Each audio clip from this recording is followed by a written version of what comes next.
روس کے یوکرائن پر حملے کے فوری بعد صدر ولادیمیر پوتن نے اعلان کیا تھا کہ انہوں نے دفاعی یعنی جوہری ہتھیاروں کو جنگی تیاری کی حالت میں رہنے کا حکم دیا ہے۔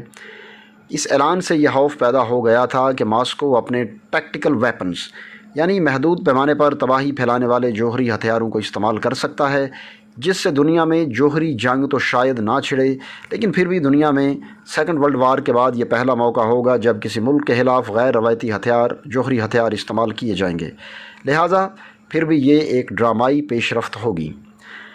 اب سوال یہ ہے کہ ٹیکٹیکل ویپنز ہوتے کیا ہیں؟ ٹیکٹیکل ویپن محدود پیمانے پر اور مختصر فاصلے پر استعمال کیے جاتے ہیں۔ یہ خاصیت ان کو اسٹریٹجک جوہری ہتھیاروں سے الگ کرتی ہے۔ سرد جنگ کے دوران اسٹریٹجک ہتھیار طویل مسافت طے کرنے کی صلاحیت رکھنے والے وہ بمبز تھے جو دونوں سپر پاورز امریکہ اور سوویت یونین نے ایک دوسرے کی سرزمین تک مار کرنے کے لیے بنائے تھے۔ ٹیکٹیکل کی اصطلاح کئی دیگر قسم کے ہتھیاروں کے لیے بھی استعمال ہوتی ہے، جن میں چھوٹے بم اور میدان جنگ میں استعمال ہونے والے میزائل بھی شامل ہیں۔ اب ایک سوال یہ ہے کہ ٹیکٹیکل ویپنز کتنے طاقتور ہوتے ہیں؟ ٹیکٹیکل ویپن کی طاقت اور حجم کے اعتبار سے یہ مختلف ہیں۔ یہ 1 کلو ٹن سے چھوٹے بھی ہو سکتے ہیں، یعنی 1000 ٹن TNT دھماکہ خیز مواد کے برابر ہے، اور یہ 100 کلو ٹن جتنے بڑے بھی ہو سکتے ہیں۔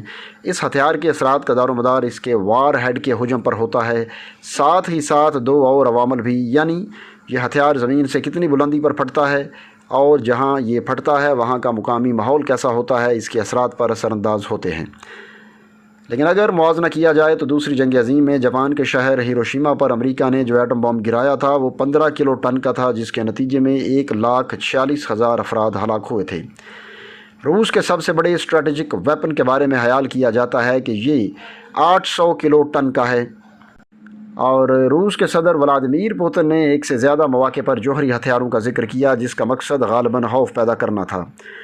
امریکی جاسوس پوٹن کی اس بات چیت کو مغرب کے لیے ایک اشارے کے طور پر دیکھتے ہیں، جس کا مطلب یہ نہیں کہ وہ جوہری جنگ چھیڑنا چاہتے ہیں، بلکہ مقصد مغرب کو یوکرائن جنگ میں مداخلت سے روکنا ہے۔